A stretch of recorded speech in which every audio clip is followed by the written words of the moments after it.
Hello friends, Bharat के गेहूं निर्यात पे रोक लगाना और रूस के अमेरिका के को दिए गए प्रस्ताव को ठुकराना, इन दो कारणों की वजह से पूरी दुनिया में गेहूं की क्राइसिस मची है। यानी गेहूं प्रॉपर सप्लाई नहीं हो पा रही है।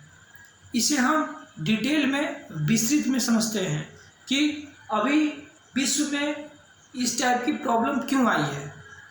तो आपको ये जानकारी है या मैं बता रहा हूँ कि यूक्रेन और रूस और यूक्रेन पूरी दुनिया का 33% गेहूं का उत्पादन करते हैं। अब आप अनुमान लगा सकते हैं कि रूस और यूक्रेन मिलके पूरी दुनिया का 33% गेहूं का उत्पादन करते हैं। और उन देशों पे किसी न किसी कारण से बैन लगने के कारण अमेरिका ने रूस पे बैन लगा दिया है कि आप किसी चीज़ का एक्सपोर्ट नहीं कर सकते। तो रूस तो कर नहीं सकता गेहूं का एक्सपोर्ट। दूसरा बचा यूक्रेन। तो यूक्रेन भी युद्ध से परेशान है। हाँ, यूक्रेन के कुछ तटीय इलाके हैं जहां से वो गेहूं की सप्लाई कर सकता है, लेकिन उस तटीय इलाकों पे यूक्रेन चाह के भी सप्लाई नहीं कर सकता। रीजन ये है कि वहाँ पे रूस के सैनिक हैं, यानी रूस का कब्जा है। तो अब रूस और यूक्रेन दो जो अभी मौजूदा हालत में गेहूं की सप्लाई नहीं कर सकते।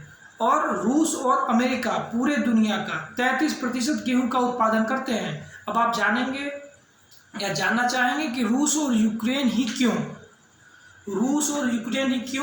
गेहूं का 33% भाग उत्पादन करते हैं। तो ये मैं आपको बता दूं कि वहाँ पे रूस और यूक्रेन में स्टेपी घास के मैदान हैं, यानी छोटे छोटे घास के मैदान हैं वहाँ पे, जिसे स्टेपी घास के मैदान करते हैं। और वहाँ पे शीतोष्ण जलवायु पाई जाती है, और जो गेहूं की खेती के लिए अनुकूल वातावरण पैदा करती है।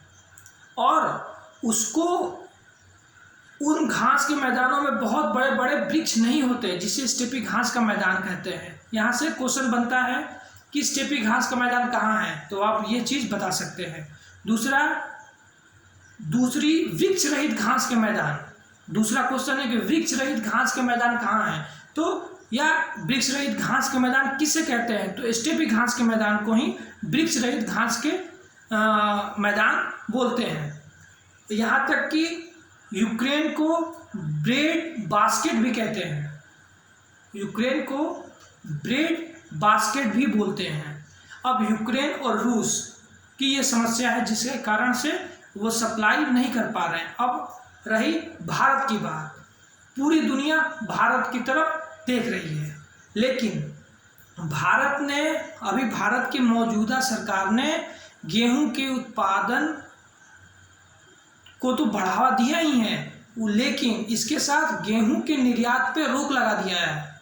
अब रोक लगाने से आप ये समझें कि गेहूं के जितने भी निर्यातक थे, यानी जितनी भी प्राइवेट कंपनियां थी भारत में गेहूं की जितनी भी प्राइवेट कंपनियां थी, वो उनको ये बताया गया है कि आप डायरेक्ट बाहर के देशों में सप्लाई नहीं कर सकते हो, आपको गवर्नमेंट के थ्रू ही जाना होगा। यानी अगर कोई बाहर के देश का भी आता है गेहूं खरीदने के लिए, तो उसको गवर्नमेंट से बात करनी ही होगी।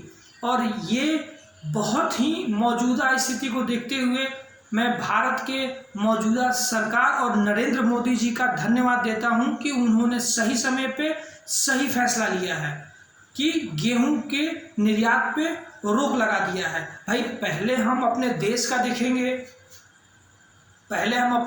देखेंगे, उसके बाद बाहर का देखेंगे।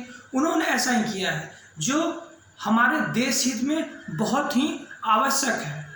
दूसरी चीज़, भारत में गेहूं के उत्पादन को बढ़ावा देने के लिए यहाँ के वैज्ञानिकों ने नैनो यूरिया का इजाद किया है। नैनो यूरिया वो चीज़ है जो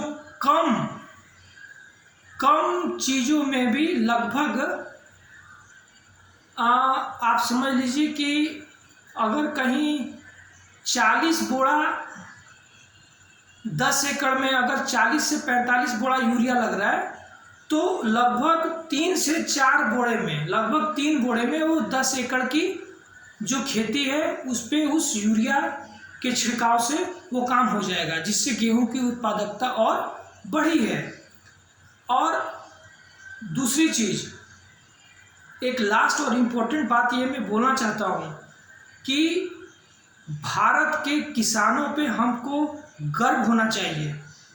भारत के किसानों पे इस चीज़ के लिए हमें गर्व होना चाहिए कि उनके कारण हम इस देश पे और इस तरीके का एक महत्वपूर्ण डिसीजन लिए हैं और पूरी दुनिया भारत की तरफ देख रही है, सिर्फ और सिर्फ हमारे किसानों की बदौलत। तो किसानों के हित में जो भी काम होना चाहिए वो करना चाहिए। और हम आज इस चीज़ को प्राउड वे से बोलते हैं कि किसान हैं तो हम इस पॉइंट तक पहुँचे हैं, यहाँ तक पहुँचे हैं। लेकिन एक हर सिक्के का दूसरा पहलू भी होता है। मैं सरकार से, हर राज्य सरकारों से ये मांग करना चाहता हूँ कि किसान की जो भी समस्याएं हैं, महाराष्ट्र में, गुजरात में, बिहार में सूखा पड़ता है, वो परेशान हो जाते हैं, तो इन चीज़ों के लिए और भी सारी समस्याएं हैं, बारिश हो गई, फसल खराब हो गया, तो इन चीज़ों पे भी बहुत ध्यान दें। धन्यवाद।